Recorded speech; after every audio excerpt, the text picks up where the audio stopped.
Mighty Mac. It was summertime on the island of Sodor. Lots of vacationers were coming to the island. They liked to see the beautiful forests and the high mountains. It was a busy time for all the engines. A new engine had arrived on the island. He was going to help take the vacationers up into the mountains. Thomas had arrived at the transfer yards. He was very excited to meet the new engine. "Hello," puffed Thomas. "Hello," the new engine puffed back. "I'm Mighty." "And I'm Mac." And together, we're Mighty Mac, they whistled happily. Thomas had never seen such an unusual engine before. Then the narrow gauge controller, Mr. Percival, arrived. "Mighty Mac, you ought to take some vacationers to the mountain campground," said Mr. Percival. Mighty Mac could see the vacationers. They were waiting on the platform. But there were lots of tracks between Mighty Mac and the vacationers. Mighty Mac didn't know how to get to the platform.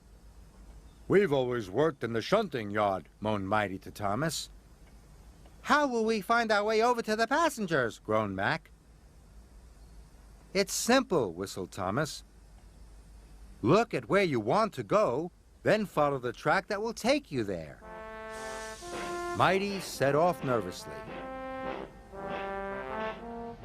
But as they puffed along the track, Mac thought his way was quicker. "This way," he said. "No, Mac," puffed Mighty. "It's this way."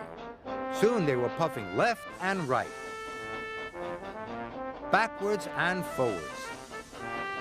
They were very confused. They even had a ride on the turntable.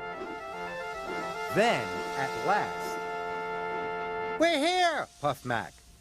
"Then why are the vacationers over there?" asked Mighty. "Because you didn't look where you wanted to go. You didn't follow the right track," said Mr. Percival sternly. "Now you're late." "Sorry," said Mac. "Sorry," said Mighty. They felt very silly. Finally, the passengers were on board. Mighty Mac puffed through the countryside on the way to the campground. "We have to get there before dark," chuffed Mighty. "So we'll have to work extra hard." Then, in the mountains, there was a fork in the track. Mighty wanted to go left. "This way," he puffed. "No! Go the other way!" shouted Mac. But Mighty was already pulling them past the fork.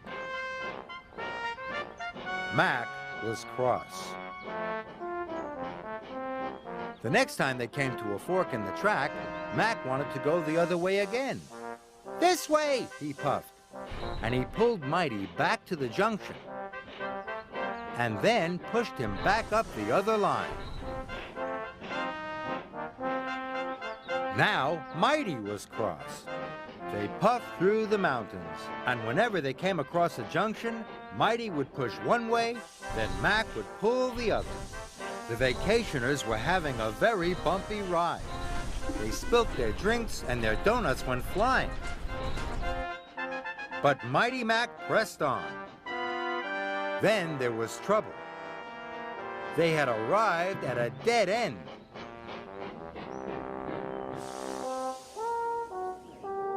The vacationers took a look around. "This isn't the campground," said one of them. "It's not even a nice place for a picnic," said another. "This is your fault," puffed Mighty, and he pushed back towards Mac. "Yours," huffed Mac, and he pushed back even harder. The vacationers watched as Mighty Mac bumped backwards and forwards.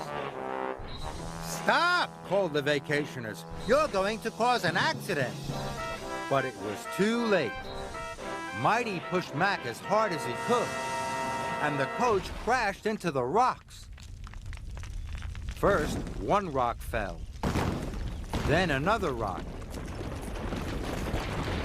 Soon, lots of rocks came tumbling down. the track was blocked, and they were all stuck. "We'll never get to the campground now," moaned the vacationers. And it was all Mighty Mac's fault. They felt terrible. It was getting late. The vacationers were working hard. They were trying to get the coach back onto the rails. Then, with a mighty heave, the vacationers lifted the coach back onto the track. Mighty Mac was watching them. When the vacationers work together, hooted Mighty. "They lifted the heavy carriage onto the track," tooted Mac. Then they had an idea. "If we both work together," puffed Mighty, "we'll be strong enough to push those rocks out of the way," huffed Mac. So Mighty Mac rolled up to the rocks and pushed and pushed. The rocks rumbled, and then they rocked until finally the track was clear. The vacationers cheered. Mighty Mac was ready to go. They could see the flag flying high above the campground. Then they remembered what Thomas had said. "Look where you want to go," puffed Mac. "Then follow the track that will take you there," chuffed Mighty. "Off we go!" They whistled together. Mighty Mac puffed up the mountains. And soon, they arrived at the campground. The vacationers were very happy, and Mighty Mac was very proud. "You know, Mac," wheezed Mighty, "when we pull together and work together, we can be a very useful engine," whistled Mac. And they set off happily back down the mountain.